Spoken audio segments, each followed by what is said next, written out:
Larry, very good to see you. Today, we're kind of getting back to basics, the correct order to build wealth, because most people get it wrong. You can't save your way to rich. That's one of my favorite sayings. Saving is crucial for financial security and short term goals, but it's usually not enough to build wealth. So let's talk through the correct order. Number one, get that 401k match, or as my dad says, don't leave free money on the table. Absolutely. And I like your dad saying there, do not leave free money on the table. Most companies, you put about 6% in, they'll match that first 50% or 3%. That's freebie. Even if you're in a higher tax bracket, you got to take advantage of that free money. Mhm. Next, build your emergency fund, but do it in a high yield savings account. Something, again, I believe we should be looking at all of our accounts and trying to maximize them. But I Absolutely. have a good time with a lot of my clients and people that I speak with that I say, we're looking at the 401k, our IRAs, our brokerage accounts. We're trying to really do a great job with managing every penny. And then we got $20,000, $30,000 of our emergency money getting a 0.08 sitting in a, it's making In a you checking 50, account. yeah, 50 cents a Yeah. month. Like it's hundreds of dollars a year that they're just throwing away, just not thinking about it. So very important. Yeah. And over time, that really adds up. All right. Number three, max out your Roth IRA. There again, if you can contribute to that Roth, do so. Many people do not realize that if they're still working and they're contributing to a 401k, they can still contribute to a Roth IRA or traditional IRA outside of their work. But it's so important to pay that tax on the front end. And, as you see that great picture there, pay it on the seed, not the harvest. That's the greatest illustration there to show you that it's humongous when you look at the difference in the tax-free money down the road.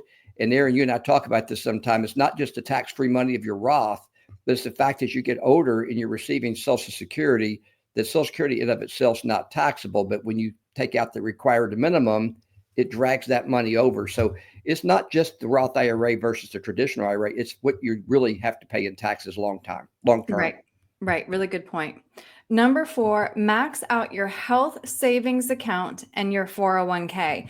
And the health savings account, I think Larry said it's your second most favorite account after a Roth. And that's because an HSA is uniquely triple tax advantaged.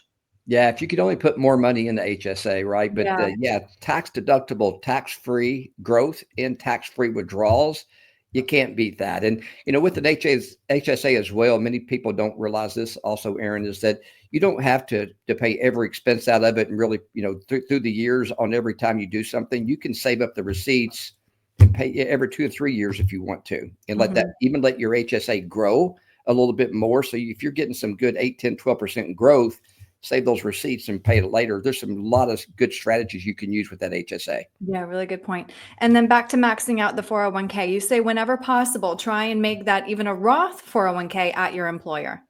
Yeah, I prefer if they have a 401k Roth option. That's my favorite because look, I still love you. You still got that tax deferral, but we are going to pay the piper one day. So if we do the 401k, if they do not have the 401k Roth option, I still say we should really look at before retirement if possible, or slightly thereafter, depending on how much earnings you have, is to do some Roth conversions to lower that.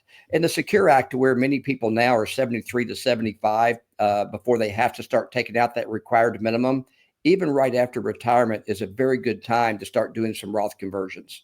Right. Really good point.